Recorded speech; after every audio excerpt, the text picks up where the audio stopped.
جی السلام علیکم، امید ہے کہ آپ سب لوگ خیریت سے ہوں گے۔ عمران خان صاحب کو سائفر کیس میں سزائے موت دلوانے کی کوشش کی جائے گی، کیا تفصیلات ہیں آپ کے ساتھ شیئر کروں گا۔ اس کے علاوہ کچھ مزید خبریں کوشش ہوگی کہ وہ بھی آج کے اس ولاگ کے اندر آپ کے ساتھ شیئر کی جائیں۔ اچھا، پہلی چیز جو میں نے آپ کے ساتھ شیئر کرنی ہے، پاکستان تحریک انصاف، آپ کو پتا ہے کہ ان کے پاس ایک پارٹی سمبل نہیں ہے اس وقت، مختلف سمبلز ہیں ان کے جو کینڈیڈیٹس ہیں، کسی کو مور ملا ہوا ہے، کسی کو چمٹا ملا ہوا ہے، کسی کو ٹربائن ملی ہوئی ہے، کسی کو کوئی ٹریفک لائٹ ملی ہوئی ہے۔ مطلب اتنے زیادہ سمبلز ہیں کہ آپ سوچ نہیں سکتے۔ صرف اگر لاہور کی آپ مثال لے لیں تو غالباً 30 سے زیادہ سمبلز تو صرف لاہور کے صوبائی اور قومی اسمبلی کے حلقوں کے اوپر ان کو نشانات دیے ہوئے۔ اب یہ ساری انفارمیشن جو ہے وہ عوام کنفیوز نہ ہو، ووٹر کنفیوز نہ ہو، انہوں نے اپنی ویب سائٹ کے اوپر ایک پورٹل بنایا کہ جناب آپ وہاں پہ جا کے دیکھ سکتے ہیں کہ ہمارا کینڈیڈیٹ کون ہے۔ کیونکہ ایشو یہ ہے کہ جو لوگ تحریک انصاف کے خلاف بھی لڑ رہے ہیں وہ انہوں نے بھی عمران خان کی تصویریں لگائی ہوئی ہیں، اس لیے کہ زمینی حقائق کا تو سب کو پتا ہے کہ جناب ووٹ کس کا ہے زمین کے اوپر، تو انہوں نے بھی تحریک انصاف کے جھنڈے، تحریک انصاف کی تصویریں لگائی ہوئی ہیں۔ تو تحریک انصاف کو یہ مسئلہ بنا ہوا ہے لوگوں کو بتانے کے لیے، نہیں بھائی یہ تو ہمارا کینڈیڈیٹ ہی نہیں ہے، ہمارا کینڈیڈیٹ تو یہ ہے۔ تو اینی وے انہوں نے اپنی ویب سائٹ کے اوپر اس حوالے سے انفارمیشن وغیرہ شیئر کی ہوئی ہے، لیکن اب اگر آپ ان کی ویب سائٹ کے اوپر جائیں، انصاف.pk جو ہے وہ ویب سائٹ جو ہے بلاک ہو گئی ہے پاکستان میں، وہ کھل نہیں رہی ہے for some reason, I don't know, اس میں کوئی فنی خرابی آ گئی ہے، اس لیے کہ آپ نے سنا ہوگا کہ آج کل وہ انٹرنیٹ میں فنی خرابی وغیرہ بھی آ جاتی ہے، تو وہ ویب سائٹ پاکستان کے اندر نہیں کھل رہی۔ میں نے یہ ساتھ آپ سب ویڈیو چل رہی ہے، آپ دیکھ سکتے ہیں، ہم جا کے گوگل کے اوپر ٹرائی کرنے کی کوشش کی، ہم نے بار بار کوشش کی کہ وہ انصاف.pk جو بھی پاکستان تحریک انصاف کی ویب سائٹ ہے اس کو کھولا جائے، وہ نہیں کھل رہی تھی۔ تو ہم نے کہا کہ چلیں دیگر سیاسی جماعتوں کی بھی دیکھ لیتے ہیں، تو دیگر ممالک میں بھی دیکھ لیتے ہیں۔ ایسے ہی جو ہے وہ خبر ہم بھارت کے حوالے سے پڑھ رہے تھے، اس لیے کہ آپ کو پتا ہے کہ بھارت کی بڑی خبریں آتی ہیں، تو ہم نے BJP کی ویب سائٹ کھولنے کی کوشش کی تو مودی جی کی پارٹی کی ویب سائٹ کھل گئی۔ جی ہاں، اس وقت پاکستان میں عمران خان کی جو سیاسی جماعت ہے اس کی ویب سائٹ نہیں کھل سکتی ہے،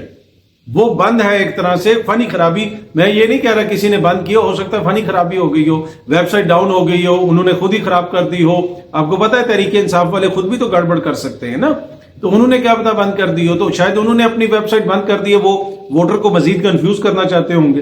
پر اینی وے وہ ویب سائٹ بند ہے، لیکن اگر آپ کو بھارتیہ جنتا پارٹی کے حوالے سے کوئی انفارمیشن چاہیے تو یہ ویڈیو چل رہی ہے، آپ ان کی ویب سائٹ پہ چلے جائیں، ادھر جو جتنی ان کی لیڈرشپ ہے اس کے حوالے سے آپ کو تمام مل جائے گی انفارمیشن۔ اس کے علاوہ مختلف جو بھارتی ریاستیں ہیں وہاں پہ BJP کی لیڈرشپ کیا ہے وہ آپ جائیں، وہ بھی آپ دیکھ سکتے ہیں، بہار میں کیا ہے، اتر پردیش میں کیا ہے، وہ بھی ساری چیزیں کام کر رہی ہیں اس ویب سائٹ کے اوپر۔ تو میرے خیال میں شاید وہ BJP والوں کی ٹیکنالوجی بہتر ہوگی تو اس وجہ سے یہ چیزیں چل رہی ہیں، پر یہ میں نے دیکھا تو میں نے سوچا کہ میں آپ کے ساتھ بھی شیئر کروں۔ اب غالباً عمران خان صاحب کے فیس بک پیج کے اوپر سے کوئی اس طرح کی انفارمیشن مل سکتی ہے کہ آپ کے حلقے کے اندر کون ہے کینڈیڈیٹ، اگر آپ وہاں پہ جا کے یہ کوشچن وغیرہ کریں، میسج کریں تو شاید آگے سے انفارمیشن آ جاتی ہے، لیکن ہو سکتا ہے کہ بائی دا ٹائم یہ ویڈیو آپ دیکھ رہے ہوں تو وہاں پہ بھی کوئی فنی خرابی آ چکی ہو۔ اچھا، تحریک انصاف آپ کو پتا ہے کہ مختلف علاقوں میں وہ اپنے کنونشن وغیرہ کرنے کی کوشش کر رہے ہیں۔ ملتان میں جاوید ہاشمی صاحب کے جو ہیں داماد، وہ پاکستان تحریک انصاف کے کینڈیڈیٹ ہیں۔ گزشتہ روز آپ کے ساتھ خبر شیئر کی تھی کہ ان کے گھر پہ چھاپا پڑا جاوید ہاشمی صاحب کے گھر پہ، کیونکہ وہاں پہ کنونشن ہونا تھا۔ اب جاوید ہاشمی صاحب کے داماد اور ان کے نواسے کو عدالت میں پیش کیا گیا ہے ہتھکڑیاں لگا کے۔ یہ سامنے تصویر ہے، غالباً یہ عدالت کی ہے یا تھانے کی ہے۔ یہ جاوید ہاشمی صاحب نے وہ تصویر بھی شیئر کی ہوئی اور ٹویٹ بھی کی ہوئی ہے، اور اس میں انہوں نے لکھا ہوا ہے میرا نواسا قاسم جو اپنی یونیورسٹی کا صدر ہے، ڈسٹنکشن ہولڈر ہے، اور اس کے والد ڈاکٹر شاہد بہار جو کہ پیس اینڈ کانفلکٹ میں PhD ہیں، دونوں کے ہاتھ میں ایک ہی ہتھکڑی لگی ہوئی ہے جناب۔ ان کو رات کی تاریکی میں گھر کے اندر سے اغوا کیا گیا تھا۔ تو یہ انہوں نے شیئر کی ہوئی ہے کچھ انفارمیشن۔ کیا یہ طریقہ کار یا رویہ مناسب ہے؟ اب آپ کو پتا ہے جس کو بھی عدالت میں پیش کیا جاتا ہے آج کل ہتھکڑیاں لگی ہوتی ہیں، ایون کہ شاہ محمود قریشی صاحب کو بھی عدالت میں ہتھکڑی لگا کے لایا گیا، وہ بھی آپ نے دیکھا۔ وہ ساری چیزیں ہیں، جس طریقے سے ان کو پھر جیل کے باہر سے گرفتار کیا گیا، دھکے دے کے ان کو وہ SHO لے کے گیا، وہ بھی آپ کے سامنے ہے۔ تو اب اس میں مزید کوئی سرپرائز والی کیا چیز رہ گئی ہے؟ اچھا جی، عمران خان صاحب کو سائفر مقدمے میں 14 سال قید یا سزائے موت دلوانے کی کوشش کی جائے گی، جناب یہ کہہ رہے ہیں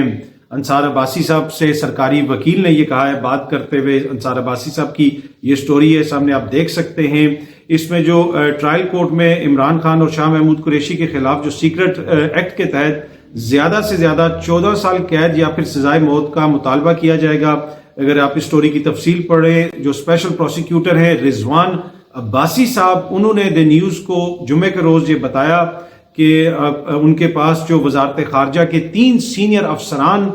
سہیل محمود، فیصل ترمزی اور اسد مجید کی گواہی کی بنیاد پر کافی شواہد موجود ہیں جن کے تحت عمران خان کو اور شاہ محمود قریشی کو زیادہ سے زیادہ سزا جو ہے وہ دلوائی جا سکتی ہے۔ تو یہ سٹوری ہے۔ اب یہ مقدمہ کس طریقے سے چلایا جا رہا ہے، اس میں کیا کچھ ہو رہا ہے، ادھر وہاں پہ جو صحافی کور کرتے ہیں وہ بھی بتا رہے ہیں، دیگر جو کورٹ رپورٹرز ہیں وہ بھی اس حوالے سے انفارمیشن وغیرہ شیئر کر رہے ہیں۔ سینئر صحافی ہیں ثاقب بشیر صاحب، انہوں نے بھی ایک ٹویٹ کیا ہوا ہے۔ کچھ دیگر لوگوں سے بھی میری بات ہوئی ہے کہ لگتا ایسے ہے کہ جیسے 8 فروری سے پہلے عمران خان صاحب کو سزا دلوانی اور ووٹر کو یہ میسج دینا ہے کہ جناب ان کو ووٹ دینے کا کوئی فائدہ نہیں، تو یہ تو چلے گئے۔ تو ایسی کوئی صورتحال لگتی ہے۔ اسی چیز کا اظہار ثاقب بشیر صاحب نے اپنی ٹویٹ کے اندر کیا، جو میں آپ کو ذرا پڑھ کے سنا دیتا ہوں۔ وہ لکھتے ہیں، اہم توشہ خانہ فوجداری کیس پارٹ 2 ہوتا نظر آ رہا ہے۔ اب توشہ خانہ کے کیس میں وہ جو جج دلاور صاحب نے کیا تھا وہ آپ لوگوں کو یاد ہوگا، انصاف ہی کیا تھا، میں یہی عرض کر رہا ہوں۔ کل جمعہ ایک دن عمران خان اور شاہ محمود قریشی کے وکلا کے پیش نہ ہونے پر آفیشل سیکرٹ ایکٹ خصوصی عدالت نے ملزمان کی طرف سے کیس کی پیروی کے لیے اسٹیٹ کونسل تعینات کر دیا۔ جی ہاں جی، اسٹیٹ کونسل۔ انہوں نے کہا کہ ہمارا کیس ہماری مرضی، وکیل آپ کا وکیل بھی ہماری مرضی کا، ایسا ہونا چاہیے انصاف۔ انہوں نے کہا کہ کیونکہ ان کے وکیل نہیں آئے، ایک دن وہ نہیں پہنچ سکے، آلدو کہ وہ پہنچ گئے تھے، بعد میں تھوڑے سے لیٹ پہنچے، انہوں نے غالباً ہائی کورٹ میں جانا تھا اور عدالت کا ٹائم تو 3 بجے تک ہوتا ہے۔ اتنی کون سی جلدی ہے جس کیس کے اندر آپ لوگ سزائے موت دلوانے کی کوشش کر رہے ہیں، وہاں پہ ایسا کیا ایشو ہے؟ باقی اس کیس کے اندر جتنی جان ہے وہ سپریم کورٹ آف پاکستان نے ادھر پوچھ لیا تھا، ان سے کہا تھا کہ بتائیں جناب اس کیس میں کیا ہے، اور کیس کا تمام طرح کا پوسٹ مارٹم جو ہے سپریم کورٹ کے معزز بینچ نے کر دیا تھا۔ پر اینی وے میں ذرا آپ کو آگے پڑھ کے سناتا ہوں۔ ان کو آفیشل سیکرٹ ایکٹ خصوصی عدالت نے ملزمان کی طرف سے کیس کی پیروی کے لیے اسٹیٹ کونسل تعینات کر دیا۔ ایڈوکیٹ جنرل اسلام آباد کو کل ہی ای میل ہوئی کہ کل ہی انہوں نے نام دیے کہ کل ہی اسٹیٹ کونسلز عمران خان اور شاہ محمود قریشی کی جانب سے تعینات کر دیے گئے۔ ایک دن میں جناب فیصلہ بھی ہو گیا، سب کچھ ہو گیا، ای میل بھی ہو گیا، اور اسٹیٹ کونسلز یعنی سرکار کی طرف سے وکیل دے دیے گئے عمران خان صاحب کو اور شاہ محمود قریشی صاحب کو۔ یہ بھی اپنی نوعیت کا منفرد واقعہ ہے۔ سزائے موت کی لگی دفعات کا کیس کیسے سنا جا رہا ہے، حیران کن۔ عدالت بھی تیزی میں لگ رہی ہے۔ جمعرات کے روز جو ان کی غیر حاضری لگائی گئی اس کا جو ہے میں خود عینی شاہد ہوں۔ یہ ثاقب بشیر صاحب نے لکھا ہے، عمران خان صاحب کے وکلا 12 بجے ہائی کورٹ سے ہو کر جیل پہنچ گئے تھے، جو جیل میں لگی ہوئی عدالت ہے وہاں وہ پہنچ گئے تھے۔ آگے سے پتا چلا کہ جج کیس ملتوی کر کے جا چکے ہیں۔ پھر وہی وکلا 12 سے 2 بجے تک جیل میں عدالت لگی ہے وہاں پہ وہ رہے۔ اگر میرٹ پر بھی دیکھا جائے تو 3:30 بجے تک عدالت کا وقت ہے۔ اگر عدالت نے اتنا بڑا آرڈر کرنا ہو تو پھر اپنے ٹائم کو بھی مد نظر رکھنا چاہیے۔ بہرحال دیکھتے جائیں کیا ہوتا ہے۔ تو اب لگ رہا ہے اسی طرح کہ اس کیس کا بھی جلدی سے فیصلہ کیا جائے گا، اور توشہ خانہ فوجداری کیس پارٹ 2 جو ہے یہاں پہ چلانے کی کوشش کی جا رہی ہے۔ اچھا جی، پاکستان نے جو ہے امریکہ کے ساتھ بھی انفارمیشن وغیرہ شیئر کی ہے، ان کو ریچ آؤٹ کیا ایک طرح سے۔ جو انڈیا نے پاکستان کے اندر کردار ادا کیا، اس کی خفیہ ایجنسیوں نے جو یہاں پہ لوگوں کو ٹارگٹ کیا، وہ ساری خبر آپ نے میڈیا میں دیکھی تھی، رپورٹ ہوئی ہے۔ اب یہ امپورٹنٹ اس لیے ہے کہ انڈیا کے حوالے سے اسی طرح کی خبریں جو ہیں وہ امریکہ سے بھی آ رہی ہیں، امریکہ کے پاس بھی انفارمیشن ہے، انہوں نے بھی پوری دنیا سے شیئر کی، میڈیا سے شیئر کی۔ کینیڈا میں جو ہوا وہ بھی آپ کے سامنے ہے، برطانیہ سے اس قسم کی چیزیں سامنے آ رہی ہیں کہ وہاں پہ بھی جو لوگ ہیں جو بھارتی حکومت کے مخالف ہیں ان کو ٹارگٹ کرنے کی کوشش کی جا رہی ہے، اور پاکستان کے اندر جو کچھ ہوا وہ بھی آپ نے تفصیلاً میڈیا کے اندر دیکھا۔ تو اس وجہ سے اب پاکستان یہ سارا مقدمہ جو ہے عالمی دنیا کے سامنے رکھ رہا ہے کہ جناب دیکھیں یہ جو بھارتی جمہوریت ہے وہ اپنے ملک میں جو کر رہی تھی وہ تو کر ہی رہی تھی، اب عالمی سطح پہ اس کا کیا کردار ہے، وہ کیا کر رہے ہیں، کیا اس کی وجہ سے بھارت کے خلاف کوئی ایکشن لیا جائے گا یا کچھ ہوگا؟ میرا نہیں خیال، اس لیے کہ ان کے ساتھ ان کے مفادات جڑے ہوئے ہیں۔ لیکن ایک چیز ہے،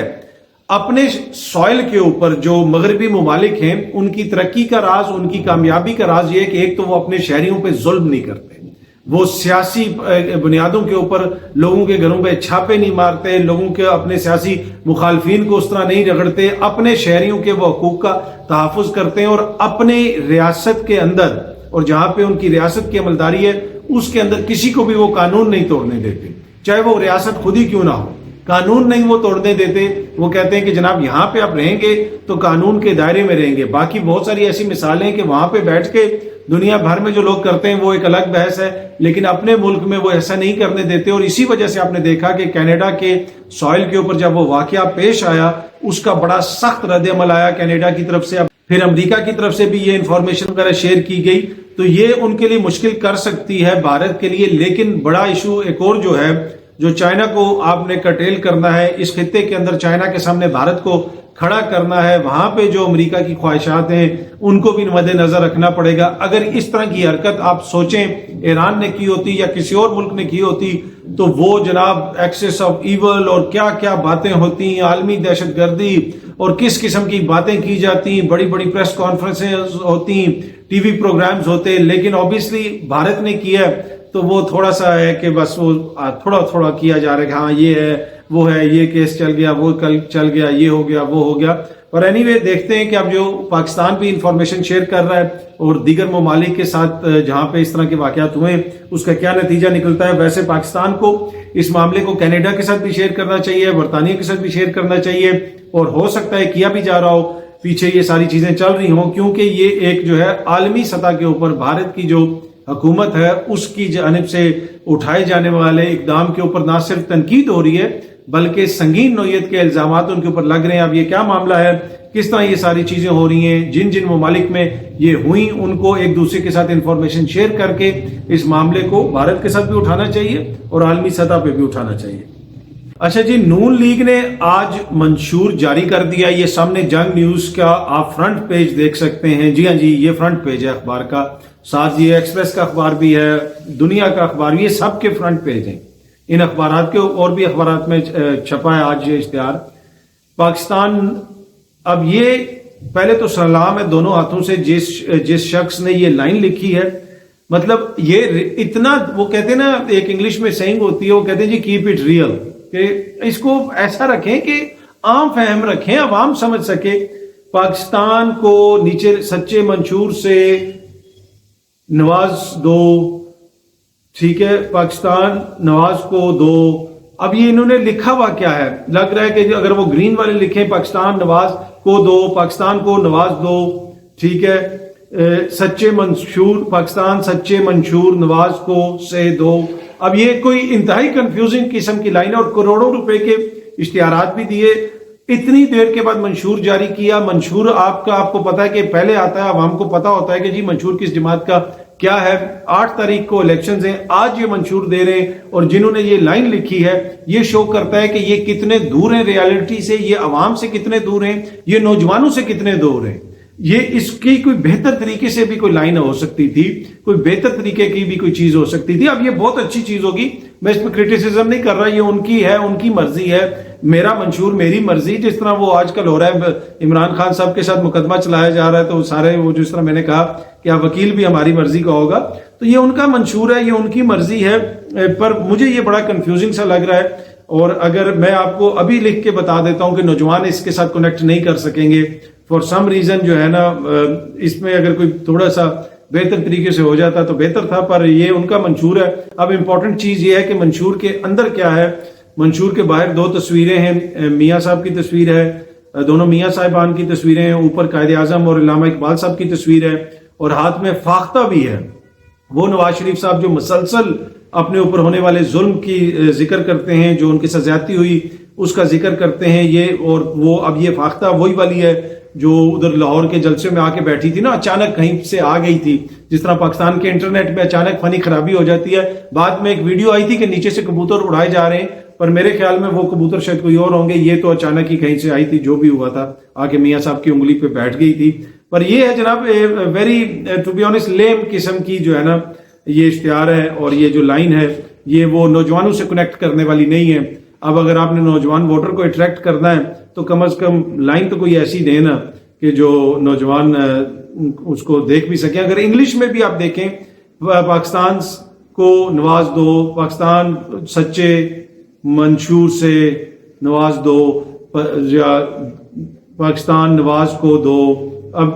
اینی وے مطلب کہ یہ وہ کہتے ہیں نا وہ کنیکٹ نہیں کر رہا فار سم ریزن, پر ہو سکتا ہے کہ بہت سارے لوگوں کو پسند آ رہا ہو. اگر آپ لوگوں کو پسند آ رہا ہے اور اس لائن کو دیکھ کے آپ اٹریکٹ ہو گئے تو آپ ضرور ہمارے ساتھ شیئر کیجئے گا, کامنٹس وغیرہ میں ہمیں بتائیے گا. اچھا جی, بہت سارے صحافیوں کے نام آ رہے ہیں کہ ان کو نوٹسز وغیرہ جاری کیے گئے ہیں FIA کی جانب سے. عدلیہ مخالف جو مبینہ کوئی مہم چلی تھی اس کے حوالے سے عدلیہ کے اوپر جو تنقید ہوئی ہے اس کے حوالے سے مختلف صحافی اس حوالے سے ٹویٹس کر رہے ہیں. مطیع اللہ جان صاحب نے کوئی ایک ٹویٹ کی ہوئی ہے, اس کے اوپر حسنات ملک صاحب جو سینئر کورٹ رپورٹر ہیں انہوں نے مطیع اللہ جان صاحب کو ٹیگ کر کے لکھا ہوا ہے کہ Matiullah Jan head faced contempt proceedings on account of calling judges as backstabbers who referred Justice Issa's family's property matter to FBR. Soon after contempt notice, he was abducted and tortured. Now during tenure of CJP Issa, ab Justice Qazi Faiz Issa sahab ke daur mein, he has been summoned by FIA on the charges of criticizing January 13 order regarding the withdrawal of PTI's election symbol. Justice Athar Minallah being اسلام آباد high court CJ یعنی جب وہ ادھر کے chief justice تھے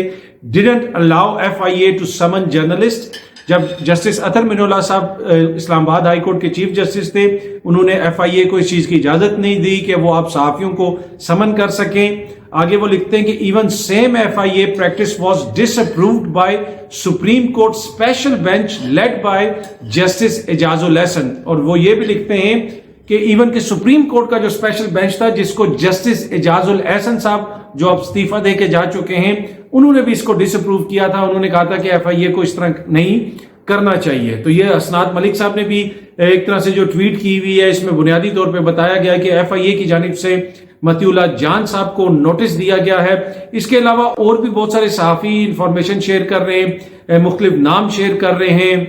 senior court reporter Qamar Zaidi صاحب جو ہیں انہوں نے بھی لکھا ہوا ہے, اس میں صدیق جان صاحب کا نام ہے, سیرل المائدہ صاحب کا نام ہے, مطیع اللہ جان صاحب, اسد علی طور صاحب, سمر عباس صاحب, جبران ناصر صاحب, عدیل راجہ صاحب, صابر شاکر صاحب, شاہین سبائی, اقرار الحسن, سب پر جو ہے سائبر کرائم کے تحت پرچے درج کا الزام ہے. اور جناب آگے بھی انہوں نے کچھ نوٹسز وغیرہ بھی شیئر کیے ہوئے ہیں. صدیق جان صاحب نے بھی کچھ ٹویٹس کی ہیں اس کے بعد اور وہ کہہ رہے ہیں کہ میں اپنے موقف پہ قائم ہوں. تو مختلف صحافیوں کے حوالے سے اس طرح کی خبریں آ رہی ہیں. سمر عباس صاحب سے میری بات ہوئی ہے تو انہوں نے کہا کہ میرا بھی نام آ رہا ہے, ابھی تک مجھے نوٹس نہیں ملا, لیکن اسد طور صاحب نے ایک اسکرین شاٹ شیئر کی ہوئی ہے جس میں انہوں نے نوٹس بھی ساتھ شیئر کیا ہوا ہے کہ ان کو مل چکا ہے. تو یہ کافی سارے صحافی جو ہیں وہ اس وقت مشکل میں لگتا ہے, مشکل ان اے سینس کہ ان کو نوٹسز وغیرہ آئے ہیں اور وہ اس کا کوئی جواب وغیرہ دیں گے. تو لگتا ہے کہ میاں علی اشفاق صاحب جو عمران ریاض خان صاحب کے وکیل رہے ہیں, آپ کو پتا ہے انہوں نے مختلف صحافیوں کے مقدمے لڑے ہیں. ماضی قریب میں بھی جن صحافیوں کے اوپر کوئی کیس وغیرہ ہوا اس میں میاں علی اشفاق صاحب جو ہے وہ ہر جگہ پہ آپ کو نظر آئے. تو لگتا ہے ان کے بھی بزی ہونے کا ٹائم ہو گیا ہے. اور خبریں اس طرح بھی ہیں کہ جی شاید عمران ریاض خان صاحب کو بھی کوئی نوٹس وغیرہ دیا گیا ہے. ابھی کچھ ہی دیر پہلے یہ خبر سامنے آ رہی ہے, بریک ہو رہی ہے. مزید اس کی ڈیٹیلز آئیں گی تو ہماری کوشش ہوگی کہ وہ آپ کے ساتھ شیئر کر دی جائے, اور حتمی جو فہرست ہے کہ جن جن کو نوٹسز ملیں اور کس وجہ سے ملے ہیں وہ بھی آپ کو ہم بتا دیں گے, آپ کے ساتھ شیئر کر دیں گے. اچھا, وہ جو سپریم کورٹ کا فیصلہ تھا جس کے بعد بڑا کرٹیسزم وغیرہ ہوا وہ سمبل کے حوالے سے تھا, الیکشنز کے حوالے سے تھا. تو الیکشن کی خبر یہ ہے جناب, جو بڑی خبر یہ ہے الیکشن کی کہ TLP کے, جی ہاں جی, TLP کے قومی اسمبلی کے لیے جو کینڈیڈیٹس ہیں وہ پیپلز پارٹی اور PMLN سے زیادہ ہیں. ڈیٹا یہ شو کرتا ہے. تھوڑی سی میں آپ کو ذرا تفصیلات بتا دوں کہ ٹوٹل جو 5160 کینڈیڈیٹس جو ہیں وہ فائل کیے ہیں انہوں نے اپنے نامینیشن پیپرز. اس میں 312 عورتیں ہیں, 2 جو ہے ٹرانسجینڈر ہیں یا خواجہ سرا ہیں, اور اس کے علاوہ 266 جنرل سیٹس جو ہے نیشنل اسمبلی کی اس کے اوپر یہ سارے لوگوں کے نامینیشن پیپرز ہیں. اور ابھی تک کسی بھی کوئی بھی حلقہ ہے وہاں پہ 1 on 1 مقابلہ کسی کا نہیں ہے، بہت سارے کینڈیڈیٹ۔ اچھا، یہ جو قومی اسمبلی کی جنرل سیٹیں ہیں اس میں پی ٹی آئی نے 246 کی این اے کی سیٹس کے اوپر اپنے کینڈیڈیٹس کھڑے کیے ہیں،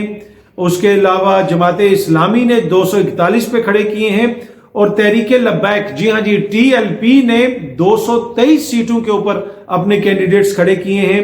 اور جو ڈیٹا شو کر رہا ہے اس کے مطابق جو ہے جو 2 میجر پارٹیز ہیں پیپلز پارٹی اور پی ایم ایل این، اس سے زیادہ ہیں ٹی ایل پی کے کینڈیڈیٹس۔ پی پی پی نے جو ہے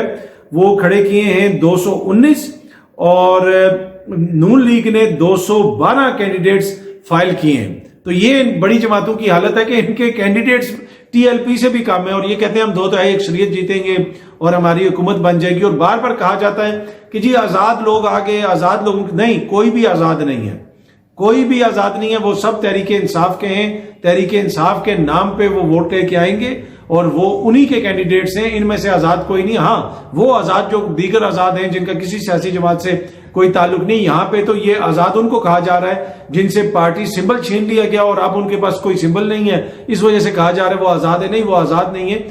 وہ تحریک انصاف کے کینڈیڈیٹس ہیں، اور ان میں اب صنم جاوید صاحبہ بھی ہیں، عالیہ حمزہ ملک صاحبہ بھی جیل سے الیکشن لڑ رہی ہیں، یاسمین راشد صاحبہ بھی جیل سے الیکشن لڑ رہی ہیں، صنم جاوید صاحبہ بھی الیکشن سے لڑ رہی ہیں جیل سے۔ تو اس سے آپ اندازہ لگا لیں کہ یہ جیل میں بند خواتین جو ہیں ان کو بھی الیکشن کمپین اس طرح نہیں کرنے دی جا رہی، ان سے اتنا کیا خوف ہے آئی ڈونٹ نو، لیکن کہا یہی جا رہا ہے کہ گراؤنڈ پہ ان کی بڑی سپورٹ ہے، صنم جاوید ہو جائیں، عالیہ حمزہ ملک ہو جائیں، ڈاکٹر یاسمین راشد ہو جائیں، حلقے کے اندر اس طرح ان کے لوگ آپ کو اس طرح تو نظر نہیں آتے کہ بینرز ان کے لگے ہوں، آفیسز کھلے ہوں، لیکن ان کو بڑی تعداد میں ووٹ پڑے گا، اور جیل میں اگر رہتے ہوئے یہ میرے خیال میں دوسرے نمبر پہ بھی آ گئیں تو یہ پاکستان کی تاریخ کا ایک انوکھا واقعہ ہوگا کہ جہاں پہ اتنے عرصے سے یہ خواتین جیلوں میں بند ہیں اور جیلوں سے یہ الیکشن لڑ رہی ہیں اور طاقتور ترین لوگوں کے خلاف الیکشنز لڑ رہی ہیں، لیکن اس کے باوجود ان کی کارکردگی جو ہے وہ اتنی اچھی رہی ہے۔ اب دیکھتے ہیں کیا نتیجہ نکلتا ہے، عوام کس کو الیکٹ کرتے ہیں۔ اب جو بھی فیصلہ ہے، اگر کسی معزز لیڈر کو سزا ہوتی ہے یا کوئی الیکشن سے باہر ہوتا ہے، اس کا آپ نے امپیکٹ نہیں لینا، آپ نے باہر جا کے ووٹ دینا ہے، ہر حالت میں ووٹ دینا ہے۔ اگر کوئی آپ کو یہ بتا رہا ہے کہ یہ جی نون لیگ سے جیت کے ادھر چلا جائے گا، اس کو ووٹ نہ دو، نہیں، اگر آپ نون لیگ کے ووٹر سپورٹر ہیں آپ جا کے اس کو ووٹ دیں۔ اگر آپ سمجھتے ہیں پیپلز پارٹی بہتر ہے تو آپ جا کے اس کو ووٹ دیں۔ اگر آپ سمجھتے ہیں کہ تحریک انصاف بہتر ہے تو یہ نہ سنیں کہ جی عمران خان کو سزا ہو گئی ہے تو یہ آزاد ہے، یہ ادھر چلے جائے گا، نہیں، ڈیفرنس آپ سب لوگوں کے ووٹ سے پڑے گا۔ جس کو آپ سمجھتے ہیں کہ پاکستان کے لیے بہتر ہے، آپ کے لیے بہتر ہے، عوام کے لیے بہتر ہے، آپ کے حلقے کے لیے بہتر ہے، ان کو ووٹ دیں۔ اور دوسرا ایک چیز آج میں یہ بھی شیئر کروں گا، یہ بڑی امپورٹنٹ ہے کہ آپ جو نیچے جلسے میں عوام کھڑی ہوتی ہے آپ ان کو دیکھیں، اور اوپر جو سٹیج پہ لوگ کھڑے ہوتے ہیں ان کو دیکھیں، ان کے کپڑے دیکھیں، ان کی گھڑیاں دیکھیں۔ آپ وہ عوام جس میں 45% بچے جو ہیں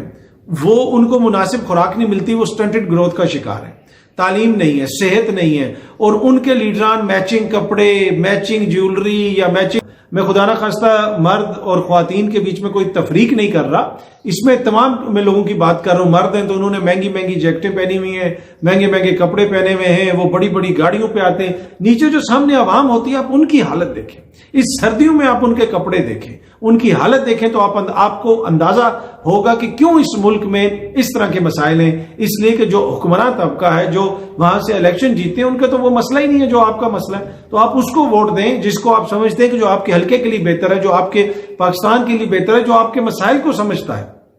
اور وہ مسائل کا حل کس طرح ہے؟ آئین اور قانون کی عملداری سے۔ جب تک آئین اور قانون کی عملداری نہیں ہوگی تو آپ کے مسائل حل نہیں ہوں گے۔ قانون سب کے لیے برابر نہیں ہوگا تو میرے، آپ کے، ہم سب کے مسائل حل نہیں ہوں گے۔ تو آپ جس کو بہتر سمجھتے ہیں، جس کو مناسب سمجھتے ہیں، اس کو ضرور ووٹ دیں، لیکن ہر حالت میں ووٹ آپ ضرور دیں، یہ آپ کا آئینی اور جمہوری حق ہے۔ بہت جلدی آپ سب دوستوں سے دوبارہ ملاقات ہوگی۔ Thank you very much.